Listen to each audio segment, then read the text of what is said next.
Sir నేను కాపులకు support చేస్తున్నాను సార్. నేను కాపులకు సపోర్ట్ చేస్తున్నాను. ఈ రోజు రాష్ట్రంలో జరిగేటువంటి పరిణామాల దృష్ట్యా చంద్రబాబు నాయుడు గారికి ఏదో మీరే చెప్తున్నారు, ఏదో రాష్ట్రపతి ఇస్తారంట, ఉపరాష్ట్రపతి ఇస్తారంట, లేకపోతే ఉప ప్రధాని ఇస్తారంట.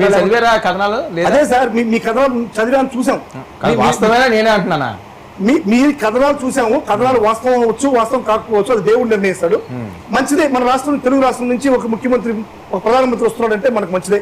నరేంద్ర మోడీ గారు దిగేసి కూడా చంద్రబాబు నాయుడు ప్రధానమంత్రిని చేస్తే నేను కూడా ఏకీపిస్తాను. ఎందుకంటే ఒక తెలుగువాడు ప్రధానమంత్రి అవుతున్నాడంటే నేను ఐ విల్ అప్రిషియేట్. ఇప్పుడు ఇటువంటి తరుణంలో ఇప్పుడు నెక్స్ట్ ఉండేది ఎవరు సార్? ఆ పార్టీలో చంద్రబాబు నాయుడు ఖాళీ చేస్తే నెక్స్ట్ ఉన్నటువంటి ఆ పార్టీలో ఎవరున్నారు? ఎవరి ఓట్లతో ఈరోజు చంద్రబాబు నాయుడు ముట్టి పులుపుతున్నాడు? పవన్ కళ్యాణ్ గారి ఓట్లు కాదా? కాపుల ఓట్లు కాదా? నిజంగా నిస్సంకోచంగా చెప్పండి. మీరు పవన్ కళ్యాణ్ అనేటువంటి వ్యక్తి లేకుంటే ఈ రోజు తెలుగుదేశం పార్టీ అధికారంలోకి వస్తుందా? కాదు కదా.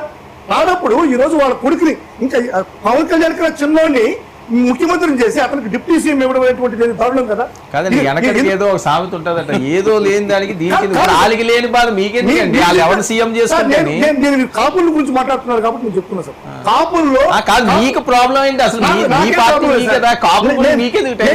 నేను చంద్రబాబు నాయుడు గారు ప్రధానమంత్రి కావాలనుకుంటున్నా, లోకేష్ గారు ముఖ్యమంత్రి కావాలనుకుంటున్నా, వాళ్ళకిద్దరికి గూడి గుంజడానికి పవన్ కళ్యాణ్ ఉండాలనుకుంటున్నా.